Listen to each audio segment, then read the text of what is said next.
Episode 199 of the Coffee Roaster Warm-Up Sessions podcast. This episode is all about the non-negotiables of specialty coffee shops. There are a few things that are essentials. They're the must-haves of every good premium specialty coffee shop. And they're not anything crazy. It's not rocket science. They're probably, I would say, on the smaller side of things, but after running into these little quirks over the last few weeks in different cafes, I realized how much they just killed the experience. So here are the three non-negotiables that we feel have to be present in every specialty coffee shop. Let's get into this. Friends, my name is Mark Kotrovsky. I'm here with Sergey Kotrovsky, and that was I don't know if you guys heard that, but that was the fellow drip coffee maker saying the batchie's ready. So let's pour some batchie, even though we already took it off off the heat pad, I don't know. That was perfect timing. I think we need to have that sound effect. We should. From fellow on every episode. Oh yeah. Or I don't know. Yeah. When right after you say pour some batch. Yeah. Yeah. A little sound design. I'm not mad. We should do it. Whoa. Why is my phone going off? Dude, do you want to bring our mom on the podcast? Good old Maria Kotrovsky's giving us a call. That's crazy. She's calling in. We got our first caller, folks. Yeah, that's crazy. Too funny. I was going to say before we talk about this morning, been driving in the van a lot, so I always carry coffee in the one of the. This is a big tangent, so apologize, folks, but I'm going to take quick. I have the old fellow Gen 1 to-go mug. Mm-hmm. You know how big it is and didn't fit into cup holders? The beauty of driving a big truck is that those cup holders are also big. So it fits perfectly. So that's saying. But what I was going to say, I brewed our the Bourbon Ají from Ildefonso Cordoba. Did on the fellow. It was so good. It's a ripper. Incredibly good. Yeah. It's like, I don't know what happened. I don't know what I did. I don't know. Didn't do much. Just threw coffee in a basket and pressed to go. And it was ripping. It was so good. I was highly impressed. It's pretty boss coffee. Yeah. It's really next level. And saw some folks in the Home Espresso Discord mention it as well. So I was pretty jazzed. From someone else? From us? Yeah, from somebody else. Oh, okay. Who else has it? Was like, hey. No, somebody was brewing our coffee. Oh, our coffee. Yeah, our coffee. and was just commenting that they were enjoying it. Oh, nice. So that's I was good. like, that's a big one. Mm-hmm. Yeah, there was a couple of people that said it was one of their favorite coffees in our lineup, which I love that all of our coffees get a little love from different kind of people. But this is good. I brewed this on filter the other day, and it tasted much better. But even this is already tasting pretty nice. There's this nice sweetness on it. That's pleasant. The mango isn't coming through as much as it did on the mango is one of the flavor notes on the bag, but as it did on my pour over. On my pour over, it was straight in your face mango. Wow. With this sugary sweetness. Yeah. It was much better on my pour over. But this, it's not as. It's okay. It's okay? Yeah. Really? You're not crazy about it? No. I just think it's a little, again, I'm trying not to. What were you going to say? I was going to say, I feel like it's a little muddled, lacks clarity. I don't know if it's the brew or what, but. I agree. I think it's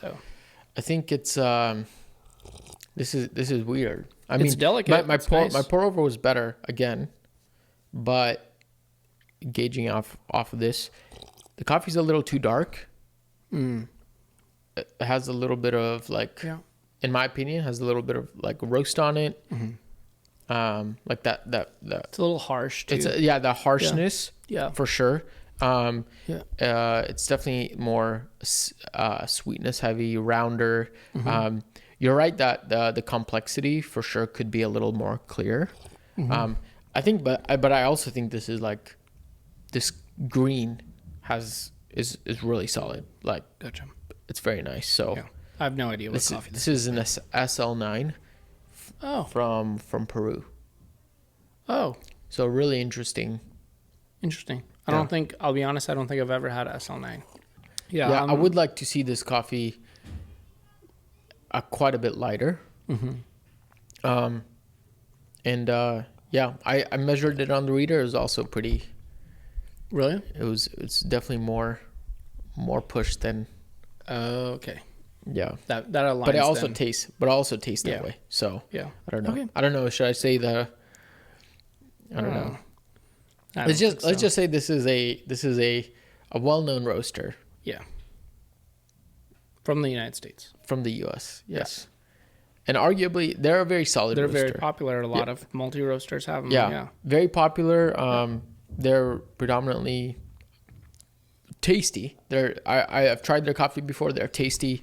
This coffee, I think there's definitely room for growth in this one. There's also now, as it cools, there's also like a slight black pepper on it. Or maybe I just took a sip and it actually, as it cools, it's turning into a little bit of some candy. It's getting like a candy-esque. Maybe that's the mango that's coming through. The other note is dulce de leche on it, which is interesting, but which is condensed milk. If you guys don't know, I don't know. I could be better. I think it is what it is. Yeah, it's fine. But that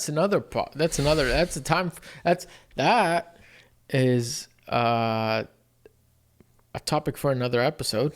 For sure. But today we're gonna talk about actually some of the non-negotiables in cafes. And to be honest, it's just coming from like me as somebody who enjoys going to cafes and somebody who I just came back from LA and went to a handful of cafes down there and have visited some up here in Seattle and stuff lately, and just noticed a few things. And so I was like, man, there's some things that I think specialty coffee shops should get 100% and can't really sacrifice on. And these are going to be pretty broad. Like, I'm not going to say they must have like an anaerobic, like dialed in to like none of that. But, and it's also strange that I even have to talk about this, because some of these are like no brainers, but it's surprising by how often that it comes up. And number one, I think, is having the whole barista team know the kind of coffees that they're serving. It is crazy. And how many times I've asked the barista, hey, what are you guys serving on espresso, on batch? Because they just want to know what you're serving. Yeah. And they have to read a tag to read off the flavor notes or the information. They don't feel confident when they're talking about the coffees that they're serving. Yeah. There's like some uncertainty, and it feels kind of like I almost feel bad for asking. When I'm like, y'all are serving like really heavy hitter like roasters that I like and that I enjoy. And why do I feel stupid for asking? Yeah. Because it seems like it's making you uncomfortable and uncertain in your response. And I'm kind of shocked by that, because that's not like, it didn't happen just once. Right. It's happened multiple times at multiple cafes. And I'm like, y'all, if you're a barista and you're serving specialty coffee, and you're known for serving great coffees, you need to know what you're serving. Yeah. You need to know at least the origin, the processing, and the flavor experience. And then how you'd recommend that to the coffee drinker.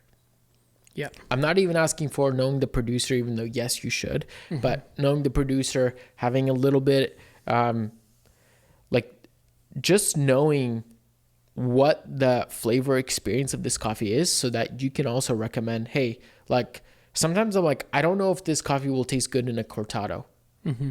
Yep. I love when a barista's like, that coffee probably won't work well in a cortado. Yep. Or won't work in a cappuccino. Mm-hmm. It disappears in a cappuccino because there's too much milk. Yep. Or, hey, we have 2 batch brew options. This one's probably better. Or, hey, if you like coffees that taste this is what you should get. If you're looking for something like this, like, that's what I want.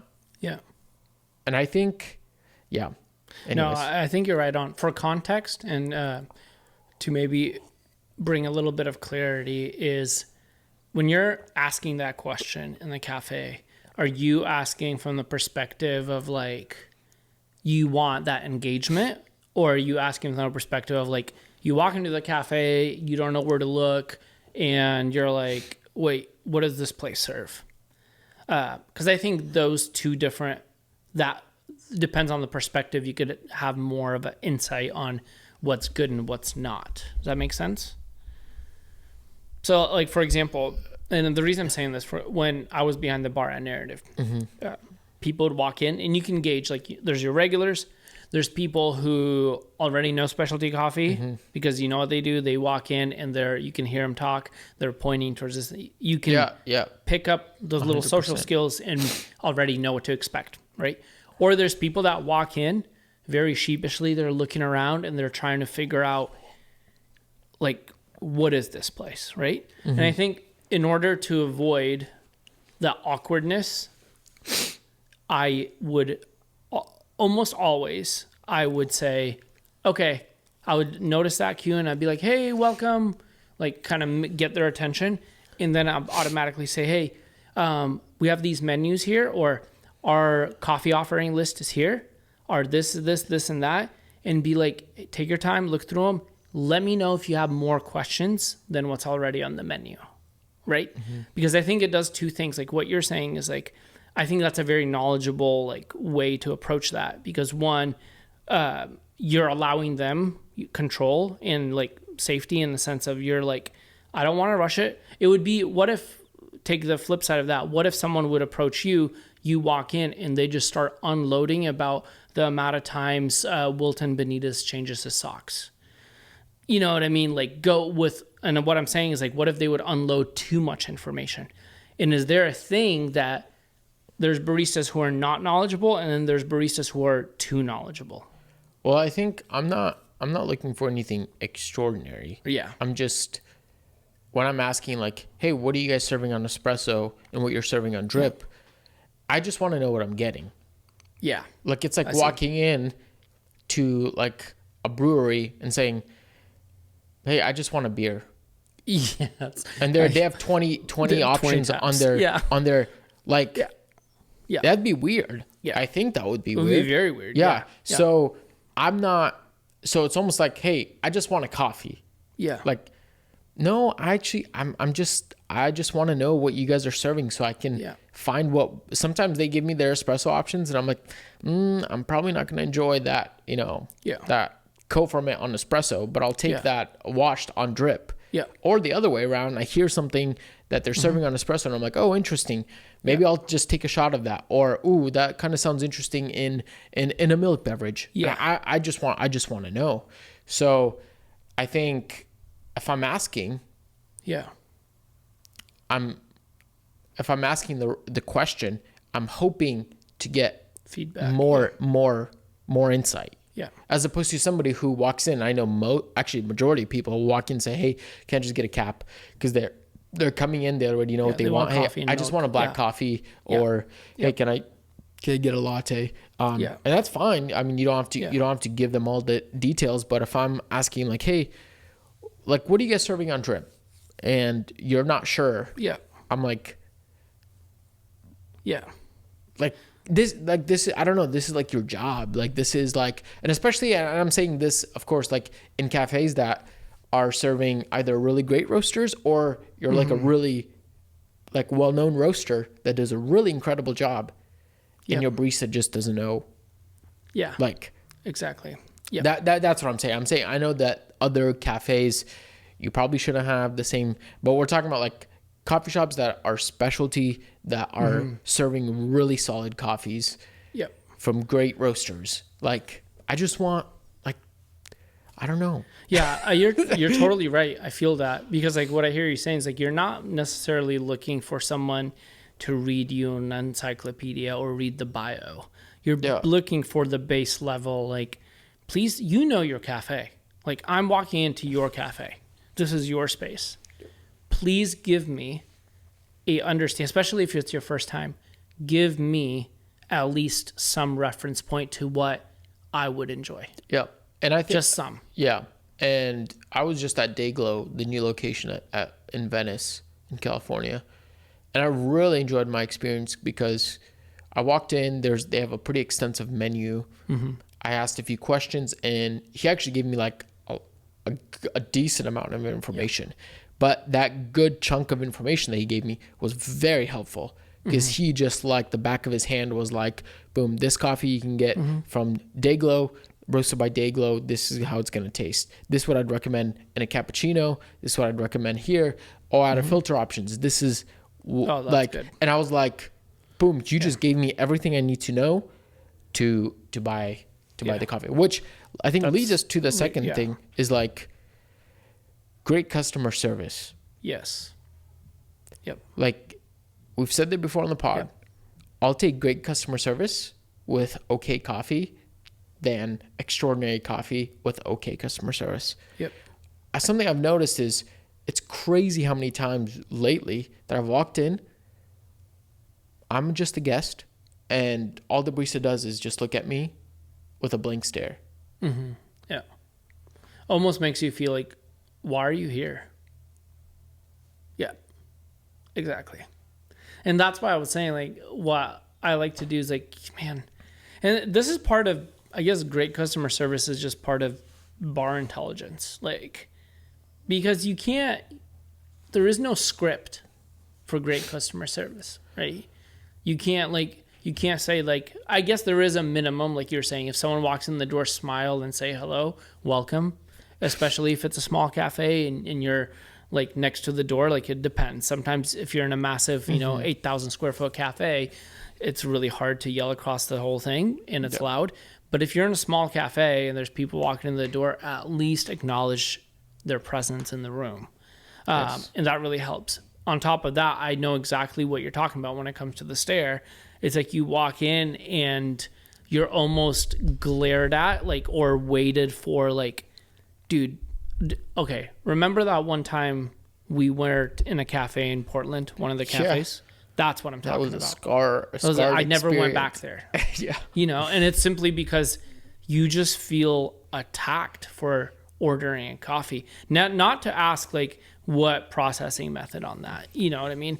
But that lack of welcome, that lack of the touch point where it actually makes you feel like you want to buy more stuff, like, which is a benefit. But in reverse, it just makes you feel like, oh, why am I here? Right. Right. And these are bare minimum things. I'm not saying that you should, come over and pull like the Andre Allen competition and rinse their hands with like rose water or whatever. Like, I'm literally just saying, like, hey, acknowledge me and help me figure my way out. Yeah, 100%. Yeah. Again, like there's a topic for another episode of like what extraordinary customer service looks like. But listen, I at least want a hi. Like, hey, what can I get you? Which is the most basic, like that is like ground level, like script. Yeah. Just ask me what I want. Yeah. Instead of just staring blankly. Yeah. And then, I don't know, do I just say like drip? Yeah.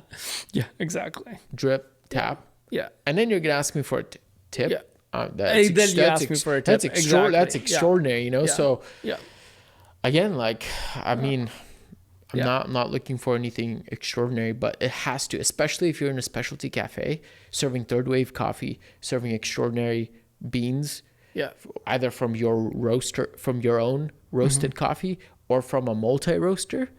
Yeah. Like, there has to be an additional level of service, especially when coffees from that sphere are already more expensive. Yeah, I was gonna say that. Like, I'm okay if I go through a drive-through at McDonald's and I just get thrown my cheeseburger. Yeah. I'm not okay if I show up to, you know, a nice... Chick-fil-A wouldn't do that. Yeah, 100%. You know what I mean? Exactly. And they're also fast food. That's like, that's you know, crazy. Yeah. Yeah. Yeah, exactly. Yeah. So, I mean, yeah. Yeah, I think the other side of it is like it all requires like intentionality and just simply like there is a degree of customer like service, like that intelligence behind that. It's not a script where you just tell your barista to do the same thing over and over again. Like you have to, by acknowledging the person, you actually have to meet the person where they're at. Yeah. And every single person walking through that door is going to require a different way to be acknowledged. But the simplicity, the base rules, at least recognize that people walk through the door. Yeah. Yeah. Basic. Yeah. And lastly, I think the other thing that I think is a non-negotiable for specialty coffees is having a really extensive like shelf of beans. Yeah. Like, I think one of my favorite things about going to multi-roasters, and I've been in love with multi-roasters because of what they offer. Yeah. But I think this can go for roasters as well. Yeah. Like just having a good menu of roasted beans ready for me to take home, because like I probably buy more coffee in person than I do online. Yeah. And when I walk into a cafe, I want to have some options. Yeah. And I want to know that you're well stocked, and I want to be able to go home with a bag of beans that maybe I tried behind the bar that tasted really good, and I'm going to get them and brew them at home, or I don't know. And it's a bummer when you walk in and either have like one or two options. Yep. And maybe both of those don't work, or you know, out of stock options, empty shelves. I don't know. I don't know if I should name them, but like sometimes I'll go to Proud Mary, and I love Proud Mary. Yeah. But I've already gotten used to like, hey, I won't be able to find any coffees on the shelf there. Dang, that's wild. Like and I understand why they actually do that, because some of their higher tier options, they may not sell on the shelf. So they much rather sell them on their website or website, which is way more expensive. Roasted to order. I totally get that. I get the concept behind it. But man, does it feel good to walk in and have multiple options that you can get and that you can choose from. Yeah, especially if like you're a home barista. Like yes, home baristas buy a lot of coffee online, but the reality is if you look at some of the threads, like I've been hanging out on Reddit a lot, and when people say, hey, like I'm a noob to this brewing stuff, you guys know this stuff, tell me where should I go get coffee? Yeah.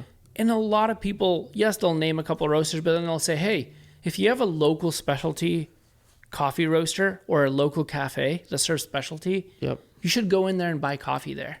And I think from a customer perspective, there's a lot of like pros to that. It's like, one, you've tasted the coffee. You can taste it and be like, if you're like this elite brewer, you can taste it and be like, oh, that tastes pretty good, but I can probably do better at home. You know, and if you can't buy a bag, like what a shame. You know what I mean? And that's, I think, one of the biggest part of making the cafe experience more dynamic is you're not only experiencing the service, you're taking and experiencing the whole brand as a whole when you step out of the building. And for me, that's also important. I don't frequent cafes as much as you do now, but especially like I know when we travel to Spokane and I'm going to Hatch, I know I'm walking away with a bag. I know that. And that's part of the reasons that I'm going to go there is because they're going to offer coffees that I don't have access to regularly unless I'm buying them online. I'm going to buy them in person right there. Plus, it's also like, for me, when buying coffee at a physical location is one way to support a cafe, right? It's like you buy the drinks, you buy that, especially when I'm traveling, that's like a must. You know, when I go to Chicago, I usually buy coffee from someone's shelf. You know, and I think that is part of the cafe experience. It's not simply about buying the coffee beans, because we can all buy the coffee beans online. We can have, you know, a subscription. Those are given. Those are kind of like okay, like you're never going to run out of coffee. But when you go into a cafe, part of the special experience of going into that spot is not only drinking it, but bringing some of that specialness back home with you through that interaction. And I think this one also sums up all of the other things that we've talked about. Is one, like the knowledge, like when a barista tells me about a coffee that I'm drinking and then refers that knowledge to the bag and then tells me how to brew it at home, because they already know, they're doing half of the work for it to me. And then they're giving me an opportunity now to interact and talk about more than just the coffee beans themselves. Like, oh, okay, that's an interesting recipe. Like, hey, I brew coffee at home. Like, that's so different than mine. The amount of times I've had that conversation with people behind bar is literally like, oh, dude, you're brewing to a 1:14 ratio. How come?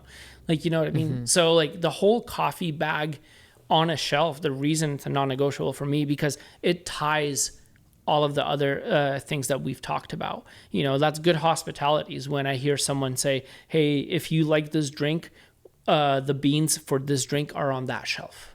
Yeah. Like, I get it that it's an upsell from a business perspective. It's an upselling thing, but it's also, I think, incredible hospitality and displays the fact that your barista actually has knowledge about what they're doing. Yeah.